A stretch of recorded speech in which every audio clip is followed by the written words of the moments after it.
本土剧女星李艳2013年时与议长谢点玲交往3个月闪电结婚，但婚姻仅维持18个月就惊爆离婚。两人相恋时，李艳经常帮谢点玲拉票助选，公开放闪，而过去几乎没提过分开原因，直到最近李艳才松口，吐露我觉得留在那边我不快乐。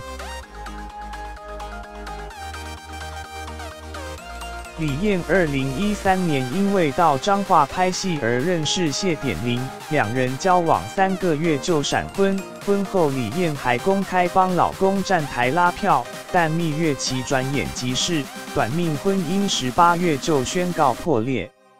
李艳自3年前离婚之后就一直都没联络，今年4月被爆出和男星赵俊雅同游巴厘岛。谢点玲得知他有新恋情后，曾主动打电话问候他交男朋友噜，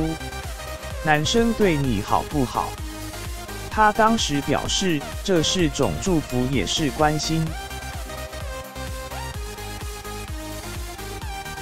而据三立新闻报道，李艳近日接受访谈，回忆起这段短暂的婚姻，首度痛诉秘辛，我觉得我不适应那样的，而且那也不是我想要的。李艳还说，其实夫妻俩在教养上的观念都有落差，但她也强调婚姻没有问题，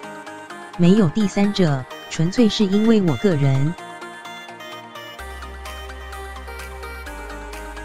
李艳也说自己是很理性的人，但也哽咽地说喜欢对方，但是才发现是不对的人，还是要切断。纵使过程会很挣扎、很痛苦，可是我还是会做切断这个动作，因为长痛不如短痛，终究要结束。